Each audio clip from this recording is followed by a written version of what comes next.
مجھے حیرت ہوتی ہے، میں سچ کہتا ہوں، میں نے کل بھی کہا تھا، میں بار بار یہ بات سوچتا ہوں، میری سمجھ میں یہ بات بالکل نہیں آتی،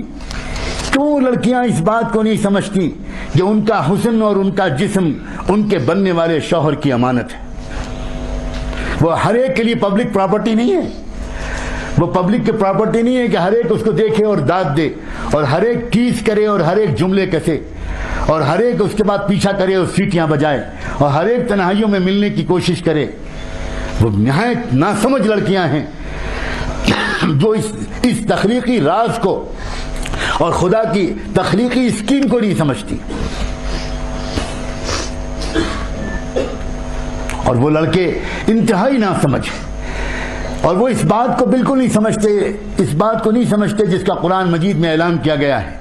کہ تم اگر ناپاک رہو گے تو تمہاری قسمت میں کبھی پاک دامن لڑکی نہیں لکھی جا سکتی،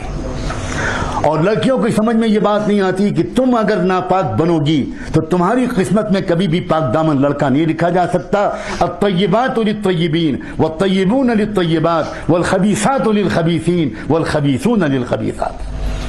اللہ تعالیٰ نے صاف فرمایا دو قسم کے لڑکے ہیں اور دو قسم کی لڑکیاں ہیں، دو قسم کے مرد ہیں اور دو قسم کی عورتیں ہیں، ایک طیب مرد ہیں، ایک طیبات لڑکیاں اور عورتیں ہیں۔ جو طیبات ہوں گی ان کو طیبون ملیں گے، جو طیب لڑکے ہوں گے ان کو طیبات ملیں گی، اور جو ناپاک لڑکے ہوں گے ان کو ناپاک لڑکیاں ہی ملیں گی، اور جو ناپاک لڑکیاں ہوں گی ان کو ناپاک لڑکے ہی ملیں گے۔ چنانچہ جتنی لو میرجز ہوتی ہیں اور جتنے پیار محبت کے داستانوں کے بعد جو لوگ شادی کا رشتہ پارٹنر بنانا پسند کرتے ہیں، شاید ان میں سے 80-90% شادیاں ٹوٹ جاتی ہیں، اس لیے کہ وہی شوہر جو وہی لڑکا جو کل تک اس کو گرل فرینڈ بنائے ہوئے تھا، وہ گرل فرینڈ کے بعد جب وہ بیوی بنتی ہے تو اب وہ لڑکا برداشت نہیں کرتا کہ یہ کسی اور سے بات چیت کرے، اب وہ چاہتا ہے کہ میری وفادار بیوی بن کے رہے۔ سبحان اللہ، تم نے تو خود چوز کیا تھا ایک ناپاک لڑکی کو، تم کو معلوم تھا کہ وہ لڑکی اگر شادی سے پہلے تم سے باتیں کرتی تھی تو تم کو اطمینان تھا کہ وہ صرف تم سے باتیں کرتی تھی، وہ 10 لڑکوں سے اور باتیں نہیں کرتی تھی۔ جب اس کی بگڑی ہوئی عادتیں ہیں کہ وہ 10 مردوں سے افیئر رکھے گی تو شادی کے بعد بھی وہ صرف تمہارے اوپر قناعت نہیں کرے گی، وہ اپنے پچھلے اور نئے دوستوں کے ساتھ اپنے تعلقات کو برقرار رکھے گی اور اس کی وجہ سے گھروں میں جھگڑا ہو۔ اسلام بڑا دین فطرت ہے، اسلام بڑا خوبصورت ہے،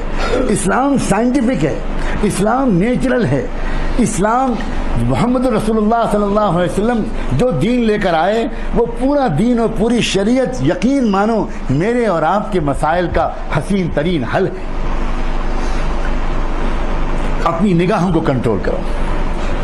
اپنی آنکھوں کو قابو میں کرو، کان اور آنکھوں کو قابو میں اگر کیا نا تو تیسرا جو آرگن خدا نے ذکر کیا ہے ان السمع والبصر والفؤاد، دل۔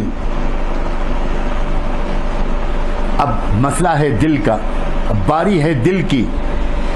جس کسی نے اپنے کان کو بھی بچا لیا اور اپنی آنکھوں کو بچا لیا گویا اس نے اپنے دل کو بچا لیا، اور جس نے اپنے دل کو بچا لیا، اپنے غلط خیالات سے دل کو بچا لیا، اس نے دراصل اپنی زندگی کو غلط اعمال سے بچا لیا، اس نے اپنے آپ کو گناہوں سے بچا لیا، اس نے اپنی زندگی کو برباد ہونے سے بچا لیا، اس نے اپنے سیرت و کردار کو داغدار ہونے سے بچا لیا۔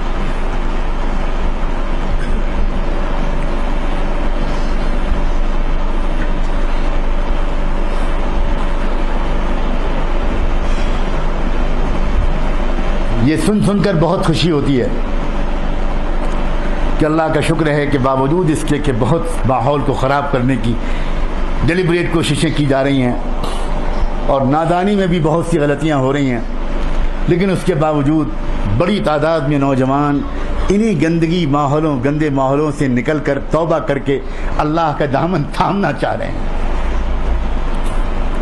بچنا چاہ رہے ہیں ان ماحول کی گندگیوں سے۔ عزیزو، اپنے کندھوں پر ایک ذمہ داری لو، نہ صرف یہ کہ خود بچو گے بلکہ اپنے دوستوں کو بچاؤ گے، اپنے ماحول کو ایک رنگ میں رنگو، اپنی پڑھائی میں بھی ایکسیلنٹ اسٹینڈرڈ کو اچیو کرو۔ اکثر یہ بھی غلطی ہوتی ہے کہ جو نوجوان دین کی طرف آنے لگتے ہیں وہ اپنی اکیڈمکس میں اور اپنی اسٹڈیز میں بہت ڈھیلا پن لے آتے ہیں. یہ اسلام کو بدنام کرنے والا بہت بڑا جرم ہے, بہت بڑا جرم ہے. ہمیں یقین مانو جس طرح علماء کی ضرورت ہے, جس طرح مسجدوں اور مدرسوں کو آباد رکھنے والے لوگوں کی ضرورت ہے, ویسے ہی ہم کو ہزاروں بلکہ لاکھوں کی تعداد میں ایسے پروفیشنلز کی ضرورت ہے جو اپنے پروفیشنز میں بھی ایکسیلنٹ مارک اچیو کریں, ایکسیلنٹ اسٹینڈرڈ اچیو کریں, اور ساتھ ساتھ ان کے اندر تقویٰ ہو. یہ غلطی نہ ہونے پائے کہ اگر ہم ذرا سا دین کی طرف آئے تو پڑھائی اگنور ہو گئی, اور پڑھائی میں لگے تو دین اگنور ہو گیا, نماز چھوٹنے لگی, مسجد میں جانا کم ہو گیا, جماعت سے نماز پڑھنے کی پابندی کم ہو گئی, قرآن کی تلاوت کم ہو گئی, درود شریف پڑھنے کا اہتمام کم ہو گیا, اللہ والوں کے پاس جانا کم ہو گیا, بزرگوں کی خدمت میں حاضری کم ہو گئی. یہ غلطی مت کرو. زمانے کو جو بدل پائیں گے لوگ, وہ بدل پائیں گے, وہ نوجوان, وہ لوگ بدل پائیں گے جن کے اندر دونوں چیزیں ہوں گی,